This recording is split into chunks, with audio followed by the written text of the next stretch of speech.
I'm looking forward to a productive and probably a rowdy discussion about the Trump administration's vision for the future of U.S. broadcasting.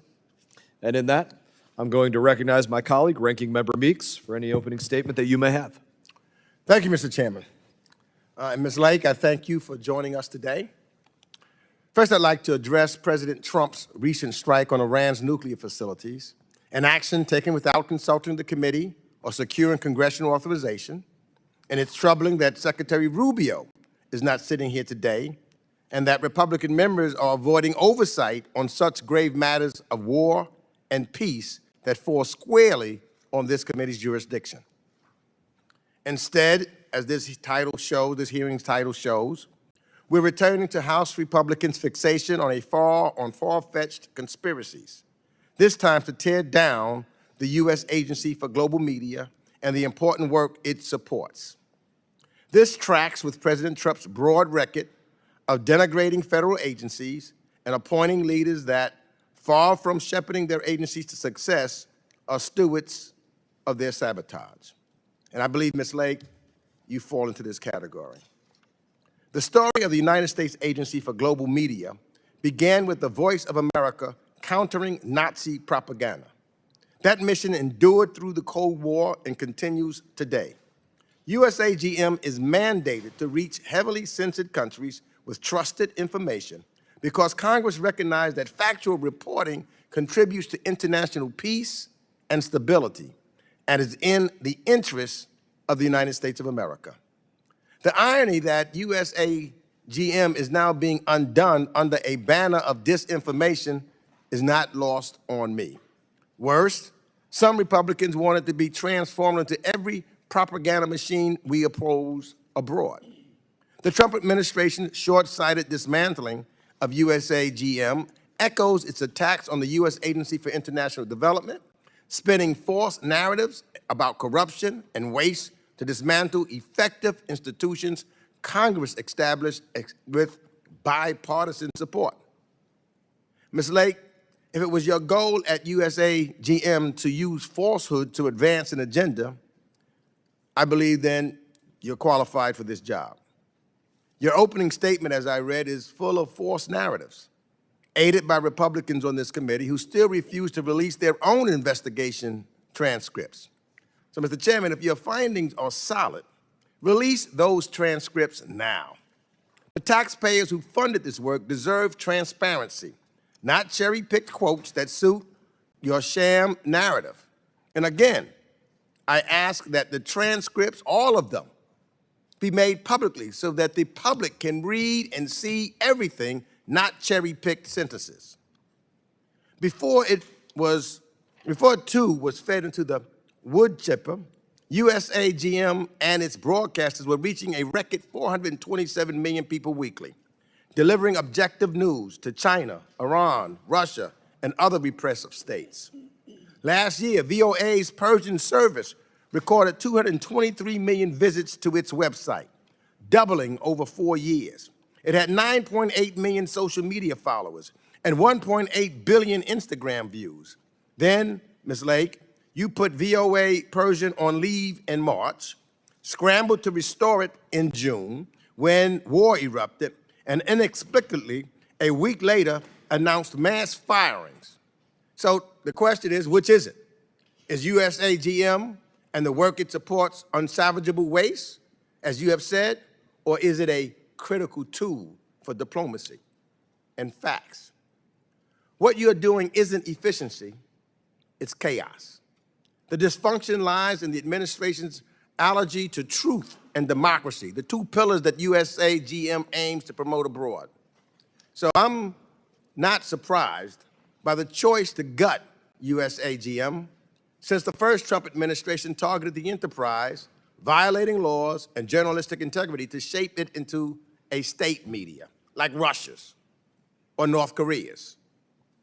Today, those regimes are actually cheering as we surrender another potent set of soft power tools and abandon the airwaves. The Trump administration, again, chose extremism over facts, tearing down rather than building up our information advantage. Will Congress defend USAGM and free media, or rubber stamp this capitulation to China, Russia, and Iran? Our adversaries are already filling the void. But it's not too late to savage USAGM. Not from itself, as Ms. Lake says, but from this administration's short-sighted hatchet job. With that, I yield back the balance of my time. I thank the ranking member for his comments. I'd say be careful what you wish for. Ms. Lake has provided binders and binders of information that have been included in her opening statement, so they are in the official record, and I'm sure everybody will looking forward to reading that documentation. Other members of the committee are reminded that opening statements may be submitted for the record. We are pleased to have the Senior Advisor for the U.S. Agency of Global Media, Ms. Kari Lake, before us today.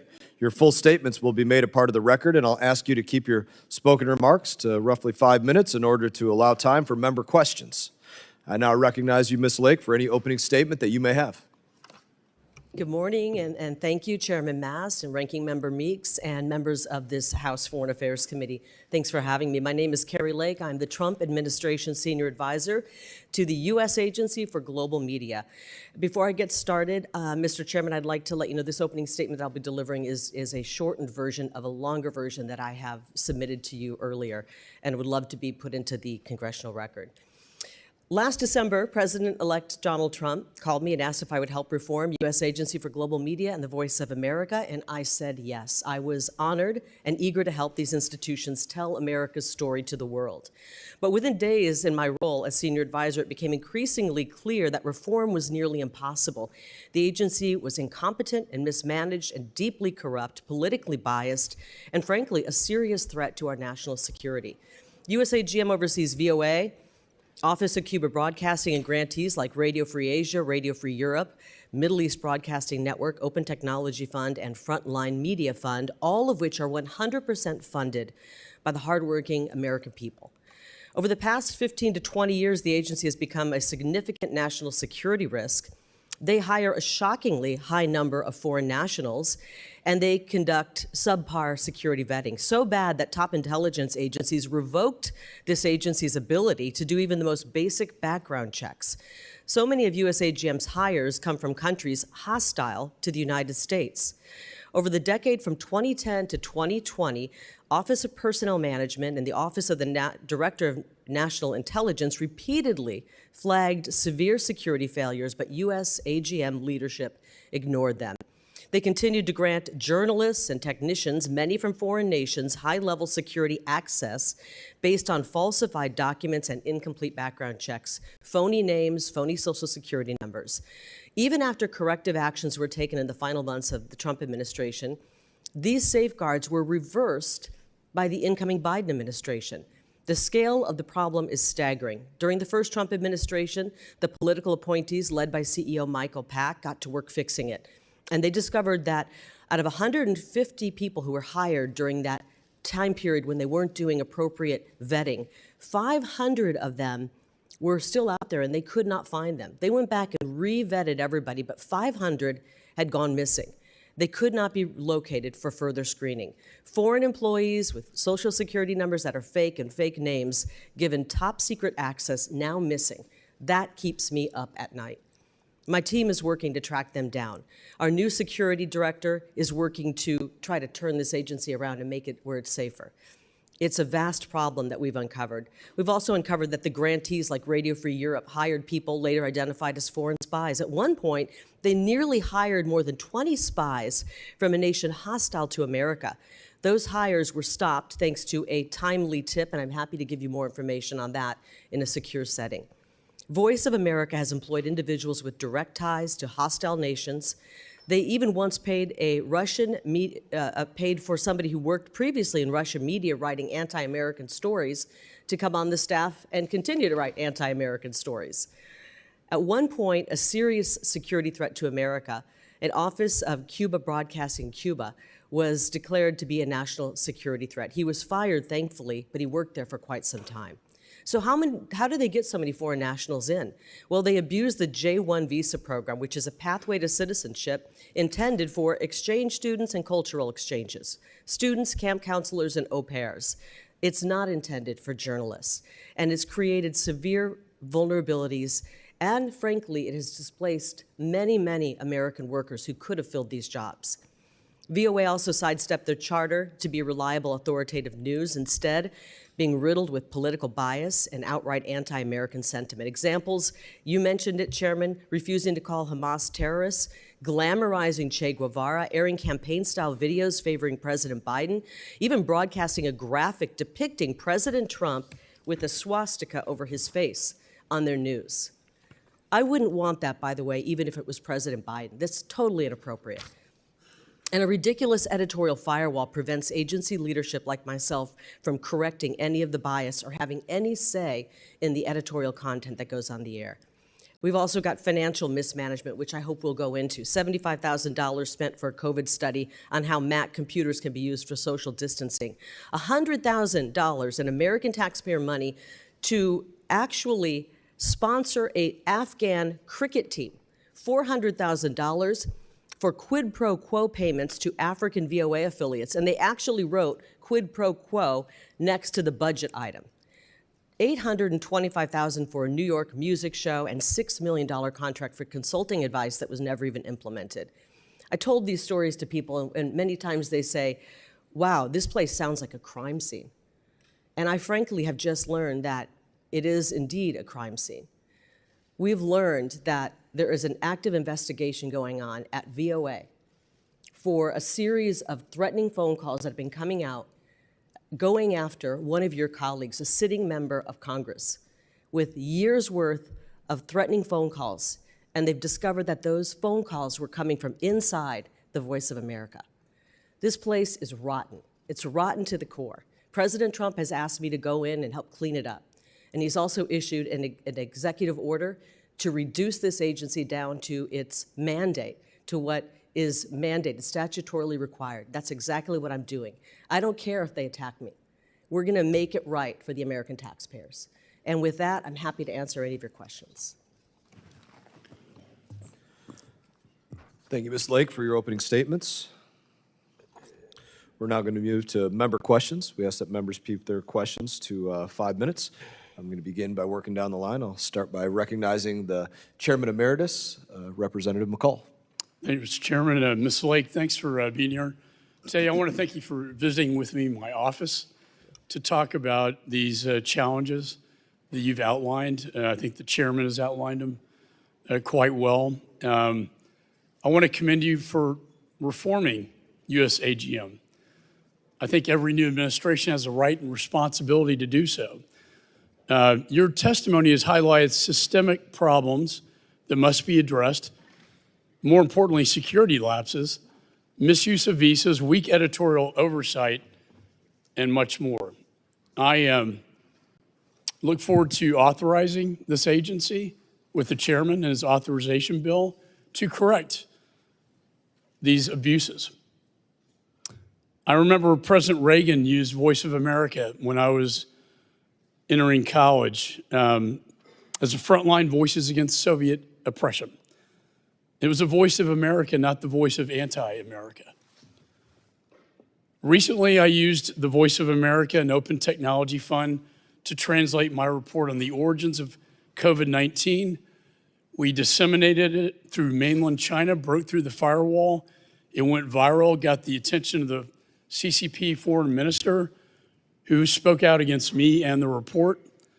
That's the kind of impact this agency needs to reach. With the events in Iran, we need America's voice in Iran right now.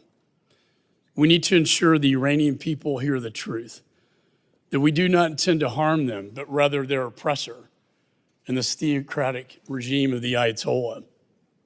We need communications inside and outside of Iran.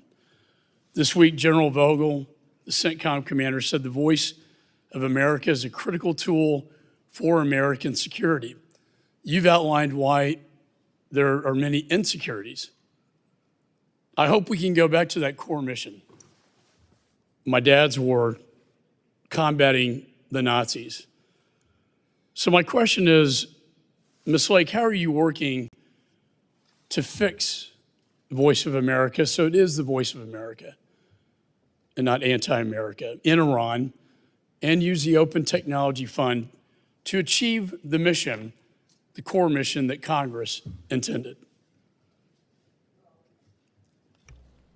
Thank you for that question, and thank you for laying out when it was a better agency. You're right. Ronald Reagan used it, a great broadcaster, one of the great communicators, and he used it. But times have changed, and it's still doing 1990s style television in a world where people are getting their information right here on their smartphones. It's in the back pocket.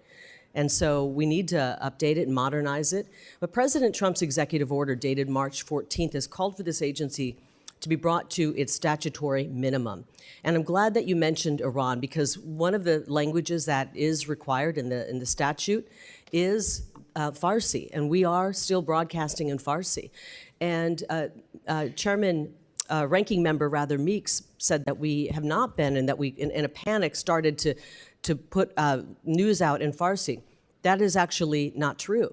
We were in the process of effectuating President Trump's executive order, and in the process of doing that, several malicious lawsuits were started up, and the judge froze us from being able to get news on. We literally were frozen in place because of all of these lawsuits. Once we were freed to start putting news on, we immediately went to what the statutory minimum is, and one of the languages is Farsi going into Iran. And I'm very proud to say that when President Trump, when the bombings happened over the weekend on Saturday, and when President Trump started to speak, we had a crew in on Saturday delivering President Trump's message to the people of Iran in Farsi. It was translated and it went out. Sometimes a lean and mean and a smaller staff makes it easier to get things done. And in one of the emails that I got from our Persian team, they actually said that. They were able to move quicker because it was smaller, the bloat had been diminished. And I'm really proud of the fact that we got that on. We're going to continue to operate at the statutory minimum. We are putting out content in Pashto, Dari, Mandarin, Farsi, and Spanish through Office of Cuba Broadcasting. I thank you for that response. I think it's very important right now that the Iranian people hear the American story and the American message, and I commend you for your efforts to reform. And I encourage you to get that message into Iran right now. Communication inside and out is so important for those people if they're going to rise up against this oppressive theocracy that we've endured since 1979. I yield back. Recognize Ranking Member Meeks. Thank you, Mr. Chairman. Let me first enter into the record a letter that you and I received, Mr. Chairman, from 4 bipartisan members of the International Broadcasting Advisory Board, which Congress established and confirmed in 2023. Thank you. Now, Ms. Lake, you may recall the White House fired the board members earlier. Let me just first say this, because I do agree with Mr. McCall on the need of making sure that the voice of America in those places where our adversaries have false information going through. But you cannot do that simply by reducing and ending all individuals that are work within that agency. So now, these board members, for example, that were fired, despite their political and policy differences, those members wrote, and I quote, defunding, as you have done, these networks, because you can't do anything without money, but defunding these networks at this critical moment will undermine the United States' efforts to counter the biased narratives from America's authoritarian competitors. It's crucial. Some have said that it seems as though that our adversaries under this administration has been considered or treated like they're our allies, and our allies have been treated as if they're our adversaries. Now, I agree with the experts that put this letter in. There are grave risks right now for the United States national security posed by dismantling USAGM and the broadcasters it supports. Now, one of the things I want to do, maybe we can do this and it's trying to save some time. I serve on the Financial Services Committee also, where we often engage with companies about the risk analysis that they perform before making major business decisions to outpace their competitors. And I know I hear my Republican colleagues often say that government should be run like a business. So I just want to try to just get a few yes or no questions in the time that we have, just so that I know we can either get some of the information that the chairman said you are bringing or have brought with you. So my question to you is, did you conduct or review a written analysis before placing most of the USAGM's and VOA's employees on administrative leave on March 15th, before cutting off payments to USAGM grantees in March, or before announcing a reduction in force at the VOA last Friday? Yes or no? I've been working in media for 30 years, and in every newsroom across this country in that time. Yes or no? Did you do? These are complex questions. They're not yes or no It's questions. either you did a review or you didn't. We are right-sizing an agency that has grown and grown and Did you grown. do a review?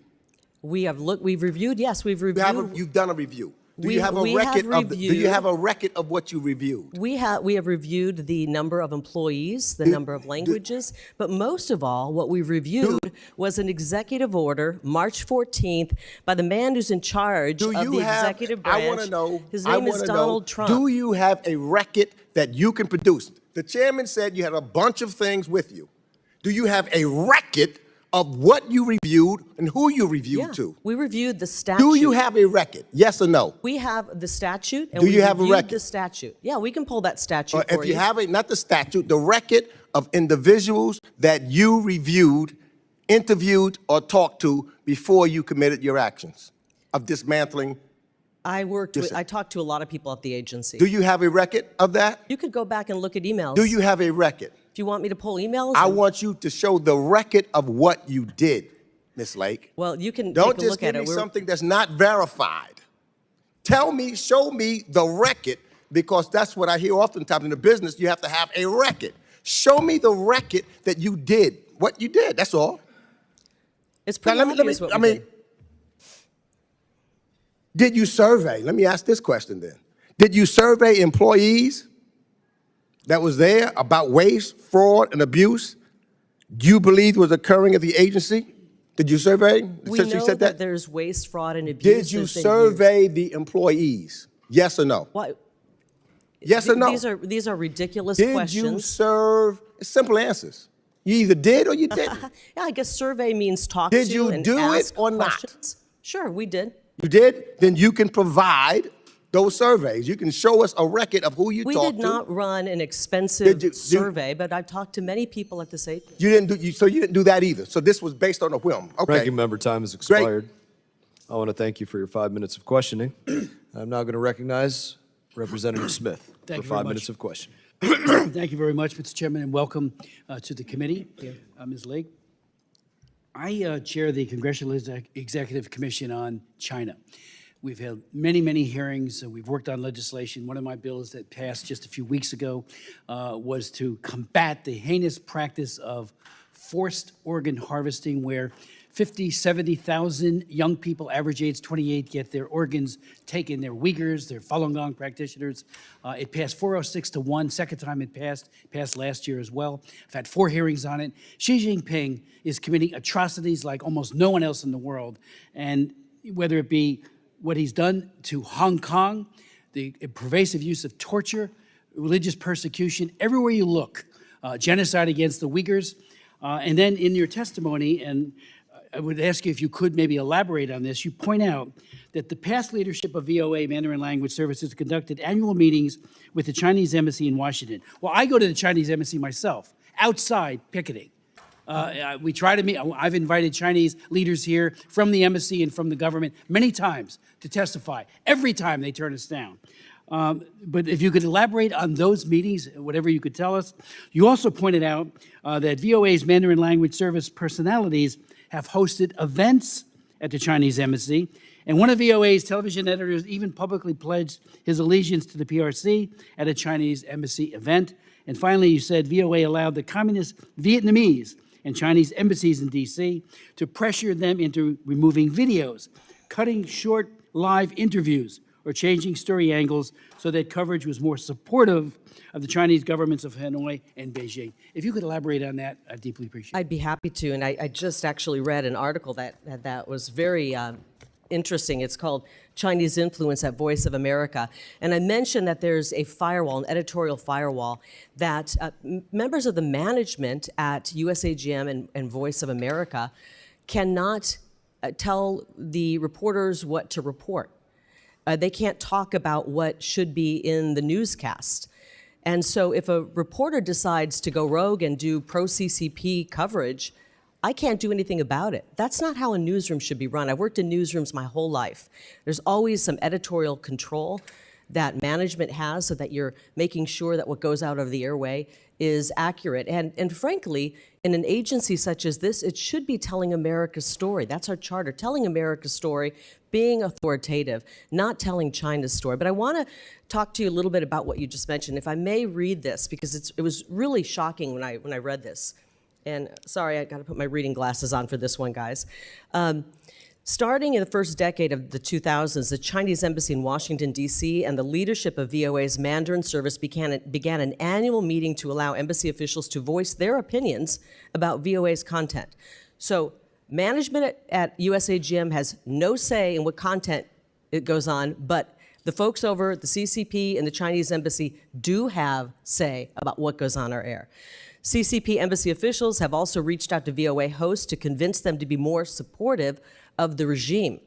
VOA personalities have hosted events at the embassy. VOA TV editor, one of them, publicly pledged his allegiance to China at a Chinese embassy event. This is absurd. This is insane, and the American taxpayers are footing the bill for this. You know, they also ran a 2-minute CCP propaganda. They produced it at VOA. And the management agreed that it was CCP propaganda. Frankly, 2 seconds of CCP propaganda is too much. The American people are footing the bill. And so things have to change there. We need to make sure that firewall is gone. We should be able to have control over what kind of content goes out. It should be in alignment with our foreign policy. And unfortunately, the only people that seem to have any influence are our adversaries on what is going out on VOA's airwaves. It's outrageous, and it has to stop. And thankfully, President Trump issued that executive order to bring this agency down to its statutory minimum, and he has called for this agency to be eliminated starting in the fiscal year 2026. Well, thank you for your testimony. Thank you for highlighting that important complicity with the brutality of the Chinese Communist Party. You know, I'm barred from going to China. I used to lead human rights missions there frequently.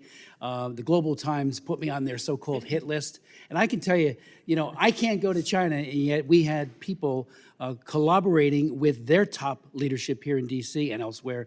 And that is outrageous. We need to reform this, and I agree. You can judge a man by his enemies, and you've got good enemies. Thank you very much. Yield back. Representative yields back. Representative Keating is now recognized. Thank you, Mr. Chairman. Thank you for being here. I think if we look at Exhibit A in terms of the value of global media, we look no further than Iran. The Trump administration took great attention towards the bombing that occurred. But to really be successful, what's going to be necessary is not just strong diplomacy, but changing the views of the people that live there. And Secretary Rubio in his Senate confirmation stressed that there's probably no greater discrepancy between the actions of one government and their people than Iran. And even before this action, before the war, 6.6 million Iranians, 10% of the adult population, got their news from FARDA, radio-free network that's there. And it's produced in an agency that you sought to terminate the contracts of at a time when it's needed more than ever. Cutting transmission feeds from the Middle East Broadcasting Network. It's resulted in 90%, those actions of yours, 90% of the staff being cut. Some of the people on Radio Free Europe, Radio Liberty, are furloughed Programming's been reduced at a time when we need it the most. I'm concerned also, not just with the cuts, but I'm concerned for the journalists that report this news. They're in great jeopardy. A lot of attention in your opening remarks went to vetting and the extreme efforts that you're doing for vetting. I want to know what you're doing to protect those journalists. One just recently released the other day, after 4 years of detainment by the Russians, talked about the way he was tortured and physically abused and psychologically abused. These are journalists that are there. These are people trying to bring the word of democracy to people that have not. What are you doing to support these journalists? What attention? I didn't notice it in your opening remarks. That should be first and foremost. What are you doing to protect these people? I agree. I think the safety and security of journalists is very important. I was a journalist in my past profession, and so it's critically important, and I don't think that they've done enough to protect them. I'm thankful that recently, in the last few days, one journalist who was being held was released thanks to President Trump. And, you know, I think you need to ask RFE, Radio Free Europe, what they're doing to protect their employees. I just got to the agency 3 months ago, and what the question is, I would like to know, why are we Madam, hiring, if I may, reclaiming my why time. are we I'm hiring reclaiming more my time. Americans? I'm reclaiming my time, Mr. Chairman. You know, it's sort of like blaming the group that's advocating for these people. What are they doing? I'll tell you what they're doing. They've simply asked for a meeting with you. It's hard to meet with Discuss somebody this when they're issue. suing you. I have a letter that I'd like to ask unanimous consent be put in the record from the president of Radio Free Europe, Radio Liberty, the president of Radio Free Asia, the president of Middle East Broadcasting Networks, dated April 30th, simply asking for some kind of communications or meeting with you regarding these issues of detainment. I'd also like to put into the record an article. There's an audience in Iran and the Middle East surge as funding for Fatah and Allura amid East Israel is in jeopardy. If you look at what's happening, and you look what happened since the bombing occurred and since the war occurred, you just see dramatic increases in the listenership, just proving how vital this is to people that aren't getting other messages. Radio Fatah traffic surged 344%. The Instagram account, 62.5 million increases, a rise of 77%. These are things that are necessary, and you are cutting the agreements. Thank goodness the courts are saying no to you. But why would you ever want to do this here? Why would you not? Why do you better say, I want to know what Radio Free Europe, Radio Liberty is doing to protect the journalists, when the U.S. and you have a role in doing it, and you won't even take a meeting from the people that want to meet and discuss the dangers to these journalists. I hope that you will take that meeting, and we get a confirmation for you by the end of this hearing, that you will meet them soon and discuss this issue. People's lives are in danger trying to tell the truth. I yield back. If they would drop their malicious lawsuit, I'd be happy to meet with them, but it would be really stupid to meet with someone who's suing you. And, you know, this is a gentleman who makes about $310,000, $320,000 off the backs of hardworking Americans and is suing our agency. We've given him all... An official who's making money off the backs of Americans when we have a commander-in-chief making the money he's making. So I don't... President Donald Trump donates his salary back. Gentleman yields back. Thank you. The gentleman's time has expired. This is submitted for the record. I was glancing through it, and just FYI, I'm going to keep reading it, but I don't actually see a request for a meeting with Ms. Lake in the letter, as was referenced. I see bring to her attention, but no request for a meeting in this letter. But I'll let you know if that changes as I read through it.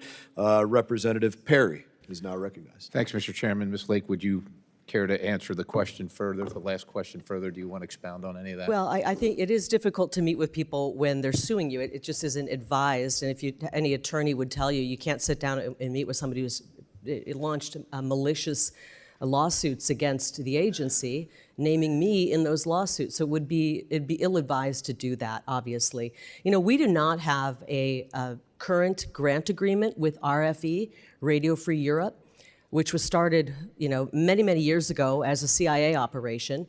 And we don't have a current grant agreement with them. We've been asking to work with them negotiating a grant agreement, and they refuse. We offered a grant to them, and they refused to even mark it up and redline it and send it back to us. So we don't have an approved financial plan. They won't tell us where they're spending their money. We've got an audit going on right now, and they've stonewalled and prevented us from getting any access to their financial books. Again, we pay them, and they do not tell us where the money is going. I think that's a problem. I think the American people deserve to know where their money is going. And so we're working to make sure we get that. Interestingly, in the 11th hour last night, right before I crawled into bed, we found out that they're finally going to give a little bit of information to our auditors. I thought it was really interesting timing because they didn't want me to sit up here and say they refused to let us look at their books. They refused to let us see where the American taxpayer dollars are going and once it's getting funneled into RFERL. And if they really, you know, we've paid them every month, by the way. So if they're not protecting their journalists, it's on them.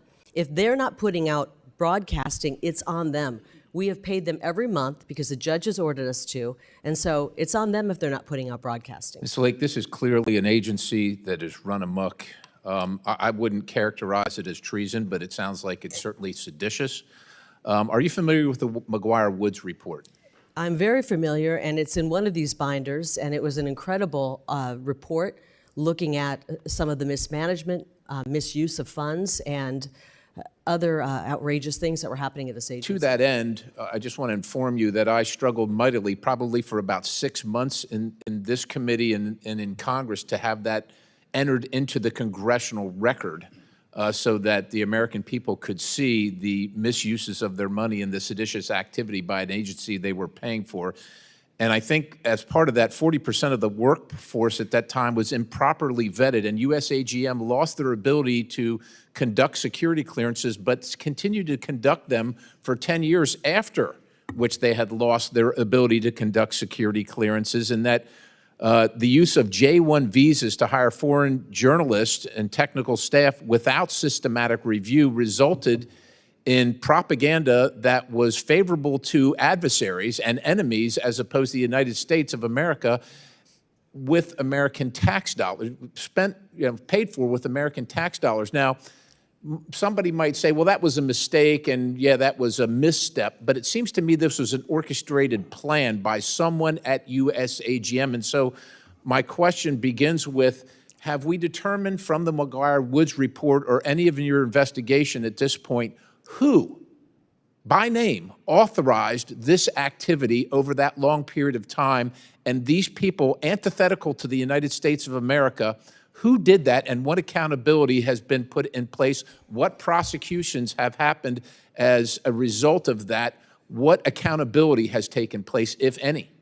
Sadly, there hasn't been any accountability. That McGuire-Woods report was done in the waning days of President Trump's first term.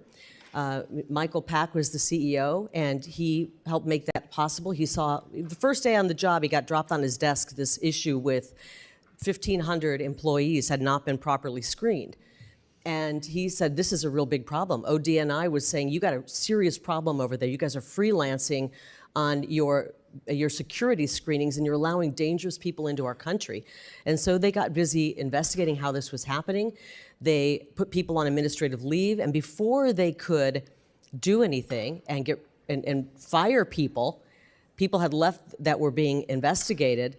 When the Trump administration ended and Biden went into office and replaced the leadership at this agency, they rehired all of those people back. So let me, and gave them settlements of $650,000. I've got a limited amount of time. Of course, this is completely outrageous, but why should anybody in this country, anybody in this committee, anybody in Congress believe that this agency, this operation should continue to exist and won't return to its former operations and activities beyond the Trump administration and beyond your tenure? Why should anyone believe that? They shouldn't believe it, and I think this is why President Trump wants to eliminate the agency. The agency itself is not needed. It's proven that it does not know how to manage and does not know how to be respectful of this country and the American taxpayers' dollars. And so I think President Trump is absolutely right in eliminating this agency. We can roll in things that are valuable, that are worthwhile, bring it under the Department of State, where it once was, by the way. Voice of America, back when it was effective, back when many of you talk about the glory days of Voice of America, It was under the Department of State, where there were guardrails on the story of America was being told. It wasn't anti-American, it was in line with our foreign policy, and I think that's where it probably should end up. Thank you, Mr. Chairman. I yield. Gentleman yields, and your time expired. Chair now recognizes Representative Barra. Thank you, Mr. Chairman. I'd like to enter into the record a letter dated yesterday from the president of the News Guild, just asking this committee to take a look and make sure the funds that are supposed to be restored actually get restored to the So ordered. grantees. Thank you. You know, here's what bothers me about this.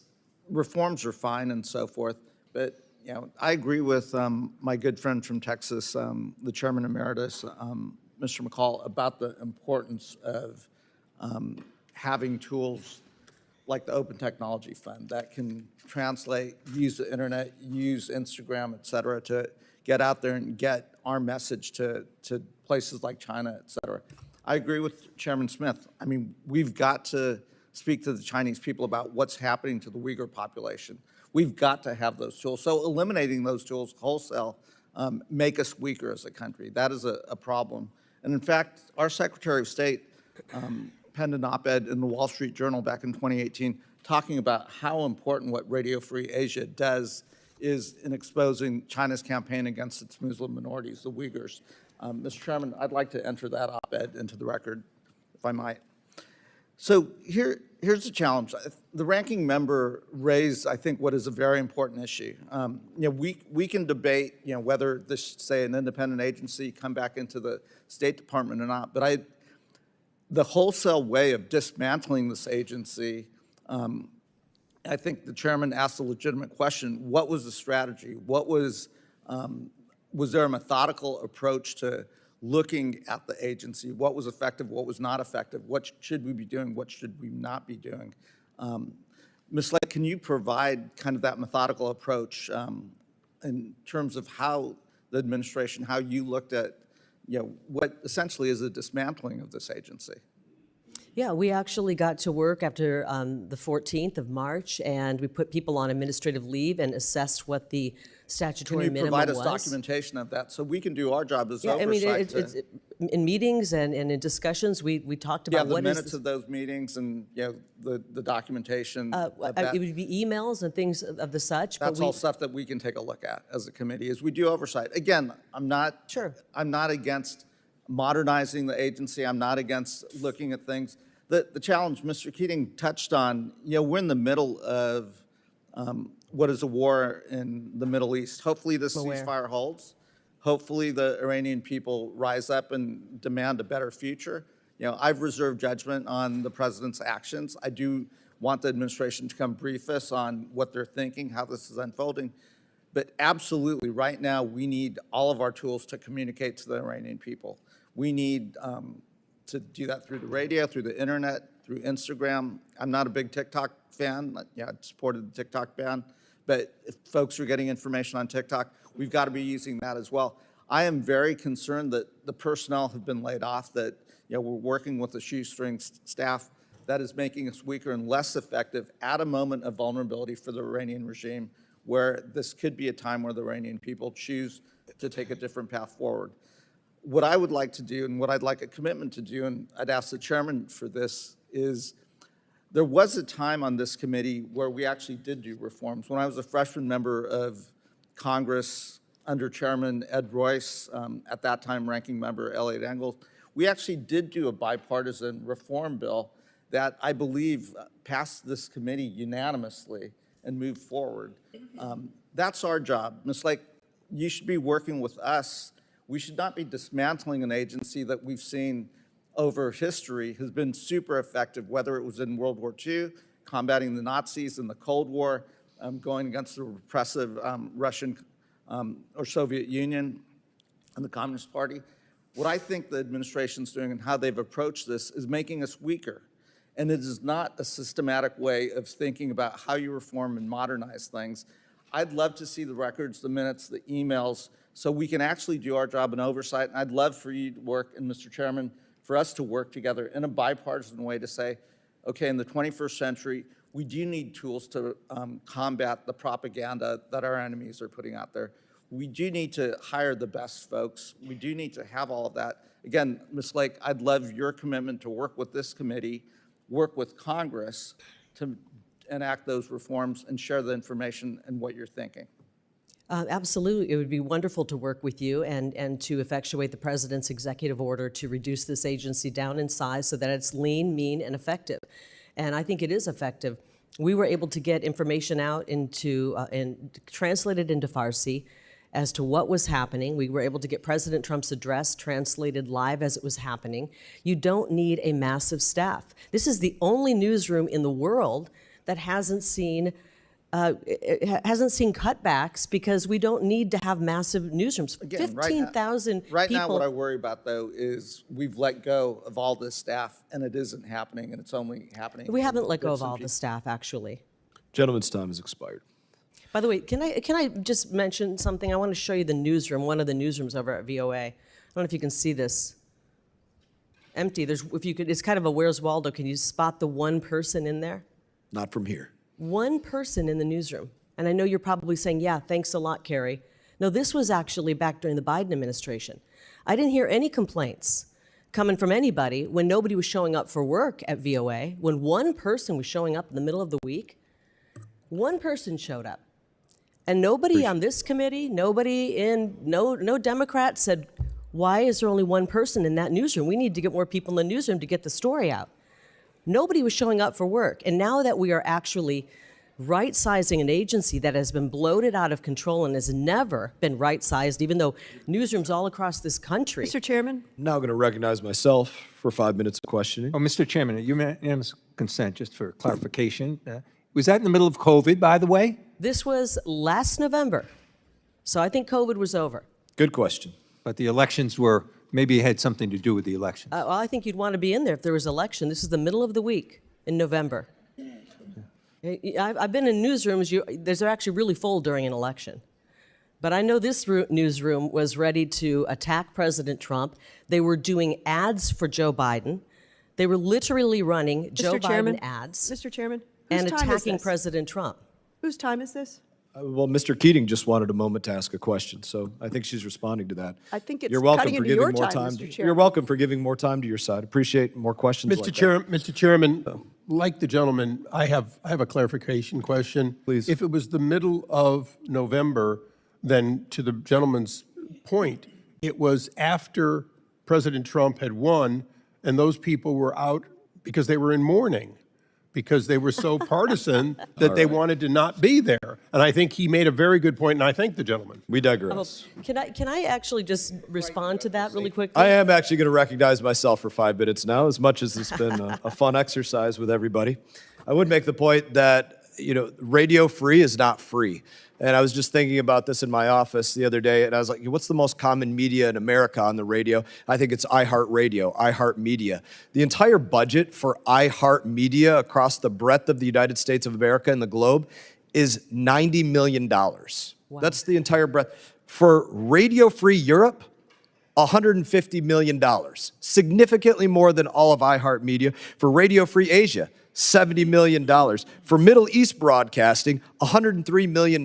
You think of all of those individually, and you compare that to iHeartMedia across America, and you look at the reach of that. I just think it's an interesting note as we point out the need to downsize the size and scope of what's going on in USAGM. I did want to do my questions right now because I wanted to touch a little bit on what Representative Perry had spoken about with that IG report, but I am very surprised that nobody touched off on this on either side of the aisle.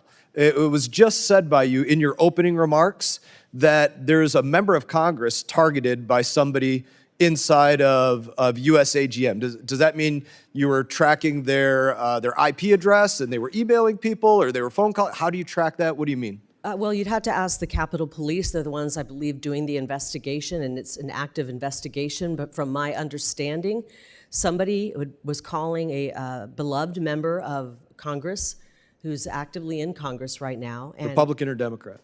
I'm going to let you guess. With the bias you've seen at this agency, just take a wild guess. Can you say the name of Republican. the individual that conducted this? I think I would prefer to withhold that, and maybe we can talk away from this because I don't want to sabotage the investigation. Will you keep us updated on it as the I investigation will goes as I on? learn more. From what I've learned is that over the course of 2 years, I believe starting in roughly October of 2023, right up until January of 25, threatening phone calls were being made to a sitting member of Congress. And through the course of their investigation, they figured out where those calls were. I don't know how our investigators figured that out, but they have ways, and they found out that the phone calls to the sitting member of Congress, threatening calls, were coming from inside of VOA. Thank you for sharing. We look forward, I'm sure all of us on both sides, to hearing more information about this. I want to get to the questions about the IG reports, and it's something that I spoke about in my opening statements. Individuals hired on, improperly vetted, some of these agencies asking for their own SCIFs, their own secure places to view classified information, and not literally always being given security clearances, but given access to secret and top secret information. It's amazing to me to think that journalists were given what we might not give allied militaries. That to me is a very interesting thing to think about. But when you say we couldn't find 500 of these individuals, you mean somewhere in the government you went to go look for who are these people that you consider suspect, and now they pulled a Kaiser Sose and we can't see them anywhere? What's going on?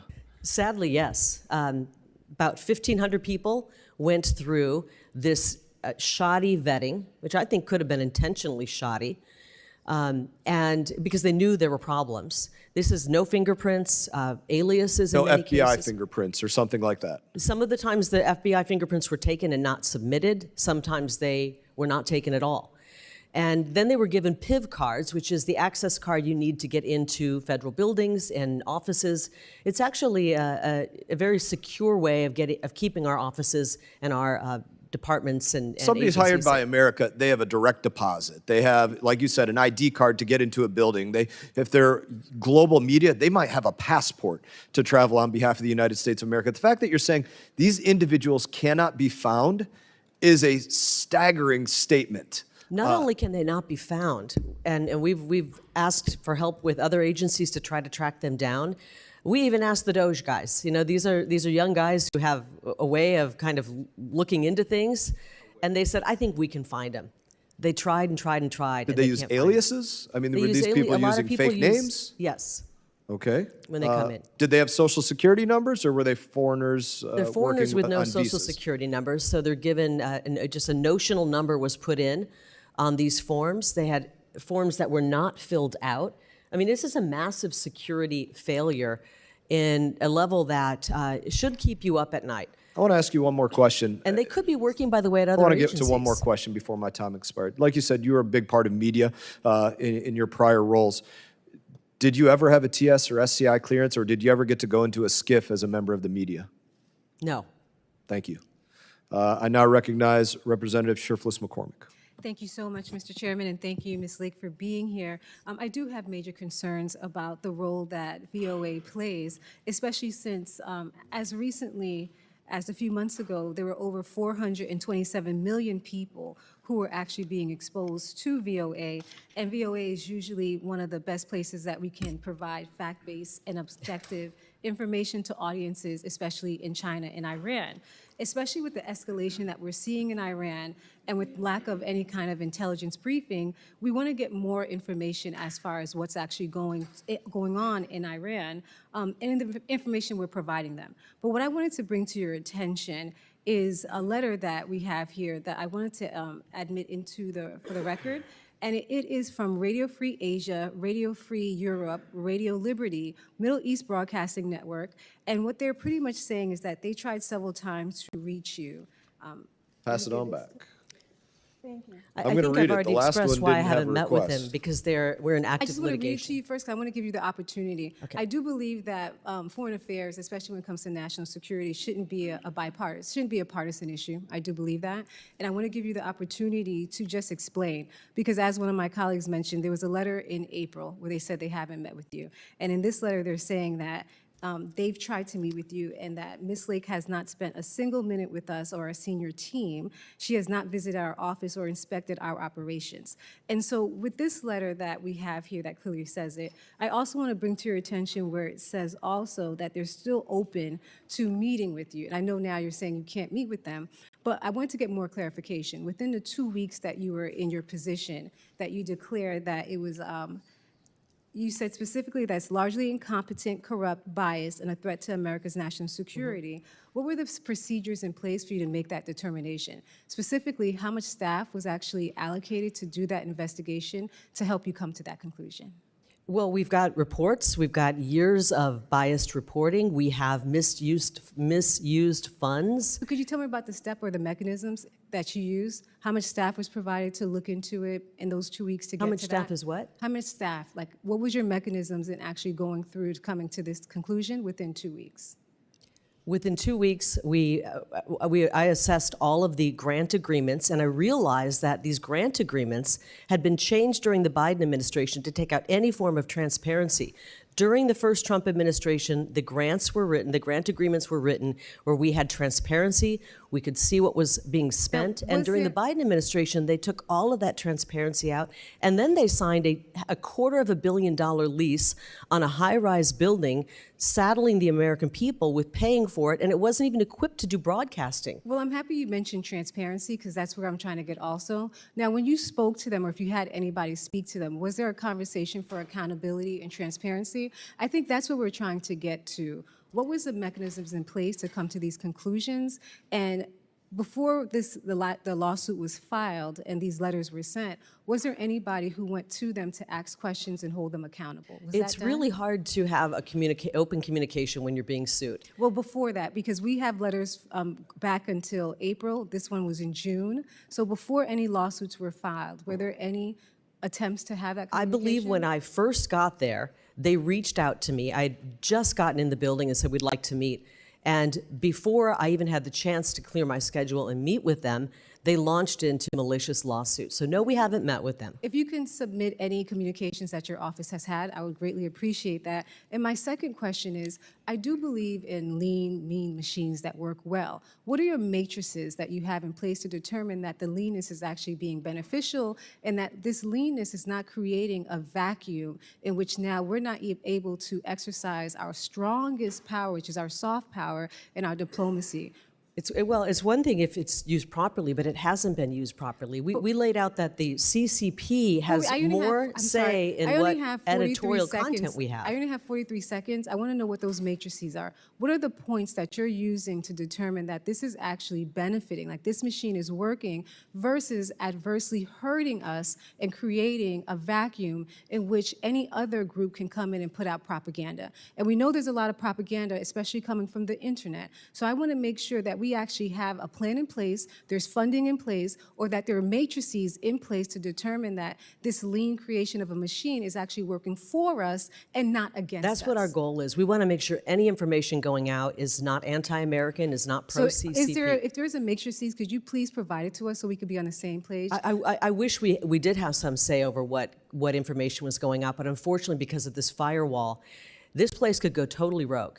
This place could go and put 100% pro-CCP information. They could side with the regime in Iran, and we couldn't do a thing about it. They could run an attack piece on you. I understand. Thank you so much, and I just want to And you couldn't do anything about it. The gentlelady's time has expired. I just want to take, if you can allocate me just 1 second so I can say this, because I think it's very important. The gentlelady had 5 minutes. Be brief. I thank you for being here, and this is really the objective of us working together and coming together and negotiating how can we move forward. Right now, we're at a critical juncture where we see more and more hostilities, especially in these areas. And so we want the answers to these questions so we can work together. Thank you. The gentlelady's time has really expired. Thank you. The gentleman from Texas, Mr. Self. Thank you, Mr. Chairman. Based on the previous conversation on the security clearances, I want to go to Iran, back to Iran. In June of this year, you restarted broadcasts to Iran after Israel attacked them. In the meantime, Musk has said that the beams are on with Starlink into Iran. Industry estimates that there are 20,000 terminals, and you have to have a terminal yet. They're still testing cell phones. operating in Iran through the black market channels. So I want to compare the two. Approximately how many Iranians currently watch the VOA Persian service? Probably not that many, to be honest. The ratings aren't particularly good, and I don't know if you've ever had a chance to sit down and watch VOA programming. It's painful to watch. Yeah, the RFE and RL have claimed that they reach millions of Iranians. So obviously, given your response,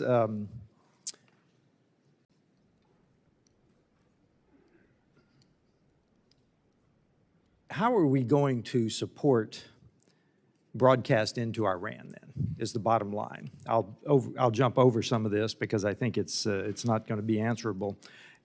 What format do you see going into the most constrained countries? How are we going to do that? Because technology is changing fast. Absolutely. So, you know, we can call it radio, free, whatever, but how do you plan to get pro-American, the American story into the most denied countries? And we'll start with Iran. You know, I think Starlink is a great option. And when a lot of people have mentioned OTF and that's the way to go. But to be honest, they're behind the times. You know, they're looking at VPNs. And when a dictator turns off the internet, good luck. I mean, you've got to have a way to get information in. I think that Starlink is a great option. I would like to see Starlink moving a little bit faster into Iran so we can get the word out. We have an opportunity right now to let the people of Iran know that we don't have a problem with the people of Iran. They're incredible people. They have been mistreated for many decades. And we want to make sure that they know that America is a friend. Yeah, and I think the high tech, you need to be examining how you're going to get around the government. That's right. How are you going to actually get the beam into the country, into the denied countries? I will say though, with our programming that we put out on Saturday, I think it was the most watched we've ever put into Farsi, and it was through modes of people were actually seeing it. And they were watching, so they're very in tune to what's happening in America right now. They are, but the government will then respond and cut it off if possible. right. So you've got to stay one step ahead of them. This is the age-old, how do you stay ahead of the enemy, the Right. adversary? So what obstacles do you see in today's climate in getting into the big four, Russia, China, North Korea, and Iran? What obstacles do you see, and how do you plan to overcome them with this new organization that you are going to be developing? Well, we would like to continue to put information that is accurate to the folks in those. And as I mentioned, we're reaching 4 languages, actually Pashto, Dari, Mandarin, Farsi, and in Cuba as well. And it's difficult. You know, we're still using radio and Radio Marti in South Florida. Sure. That seems to be working, but we're not reaching that many people with this. And I think we have to examine if it's worth the money that's going into this to be not reaching that many people. There's other ways to reach people than, like I said, 1990s style television. And I think you can look at Twitter, you can look at social media. I mean, do you think for 1 minute that some of the Democrats have said, oh, China's rushing in and they're filling the vacuum? They're not doing 1990s television. They're laughing. As a matter of fact, they're not only laughing at what we were doing, they were controlling what we were doing by having more of a say of what our content was than we did. They're seeding narratives on TikTok, on Twitter. If we really want to be effective in changing the narrative, it's narrative seeding on social media. It's not 1990s style TV with a bloated staff of many people who actually hate America. That's exactly right. And my whole point in this questioning is you're going to have to move fast to stay ahead of the technology. Right. Because it is changing fast, and I just recommend you do a scrub on how you're going to stay ahead of it, because we've got to get American information into these countries. It is a great help. It helped under the Soviet Union and denied countries. We've got to do that. My time has expired. Thank you very much for your answers. Thank the gentleman from Arizona, Mr. Stanton. Thank you very much, Mr. Chair. Ms. Lake, your actions as senior advisor are eroding American soft power around the globe. We should not be dismantling the agency that combats propaganda from the Chinese Communist Party, the Kremlin, and Tehran. Especially now, we need to be able to broadcast facts that counter Iranian state-run media spin that is essential to America's long-term interests. Your job is to tell the people of the world the truth about America. And because of that, there's a more fundamental issue I want to address today, and that is character. You see, Ms. Lake, we have both been public figures in Arizona for a long time. I've seen you in action, including your behavior in the last 2 elections. And let me be clear about something. The American people cannot believe a word you say. You ran for governor in Arizona in 2022. You lost fair and square. Instead of conceding, you embarrassed yourself and our state by lying again and again for years, blaming everything under the sun for your loss except for your own toxic politics. You lie about that election to this very day. You lied about signatures on mail-in ballots not matching those on file. Proven wrong. You lied about ballots being intentionally misprinted and then rejected in Republican areas. Total BS. You lied and said hundreds of thousands of ballots were mishandled. Zero evidence. You claimed fake ballots were snuck into batches before they were counted. Come on. You repeated these lies again and again, and you've said even recently, quote, "I am the duly elected governor. They just stole it," unquote. Give me a break. Ms. Lake, your new role requires you to tell the truth. For decades, whenever authoritarians and dictators suppressed the people and claimed victory in fraudulent elections, Voice of America countered those lies. I can't imagine how people fighting for democracy today and around the world can trust someone who has so shamelessly lied about her own election. Will the gentleman yield for a Ms. Lake, question? no, I will not. Okay, Ms. well, Lake, just so you know, to regain a VOA semblance of wanted your to not credibility, call I will not Hamas yield. terrorists, so Ms. Lake, if we're to gonna regain a berate the semblance of witness, your we may as well be credibility. factual about the Are evidence. you, The I do not- gentleman's I do not- time, if you did not yield, you I may do not yield, continue. and I'd like the time back. Ms. Lake, to regain a semblance of your credibility, are you finally ready to admit you lost the 2022 Arizona election?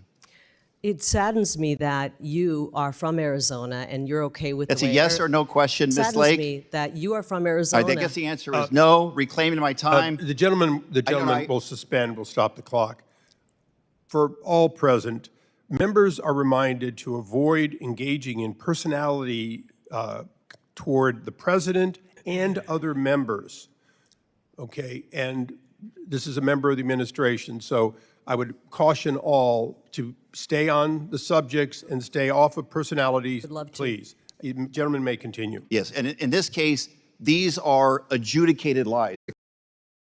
Kari Lake, for appearing in front of this committee today. I'm looking forward to hearing your testimony.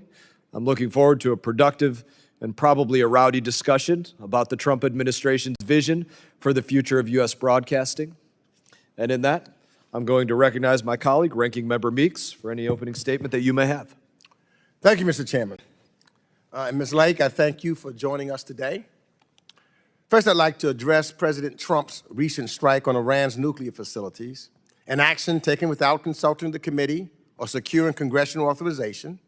And it's troubling that Secretary Rubio is not sitting here today and that Republican members are avoiding oversight on such grave matters of war and peace that fall squarely on this committee's jurisdiction. Instead, as this hearing's title shows, we're returning to House Republicans' fixation on far-fetched conspiracies, this time to tear down the U.S. Agency for Global Media and the important work it supports. This tracks with President Trump's broad record of denigrating federal agencies and appointing leaders that, far from shepherding their agencies to success, are stewards of their sabotage.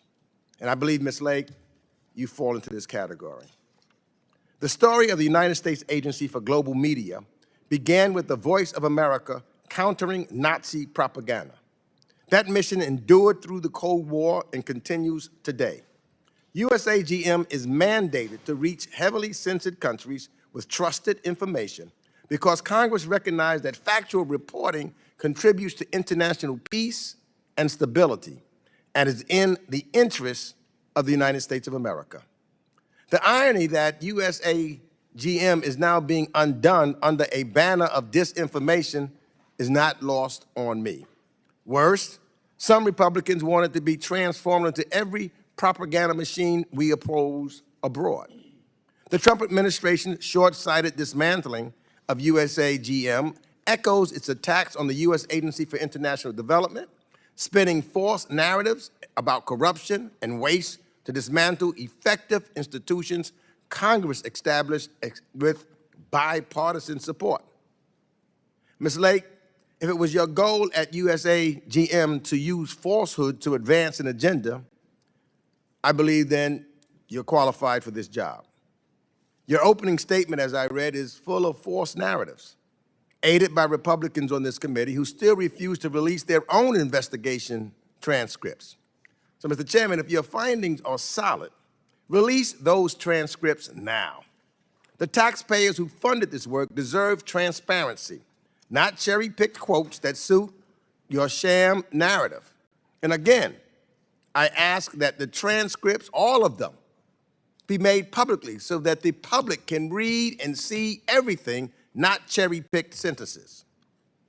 Before it too was fed into the wood chipper, USAGM and its broadcasters were reaching a record 427 million people weekly, delivering objective news to China, Iran, Russia, and other repressive states. Last year, VOA's Persian service recorded 223 million visits to its website, doubling over 4 years. It had 9.8 million social media followers and 1.8 billion Instagram views.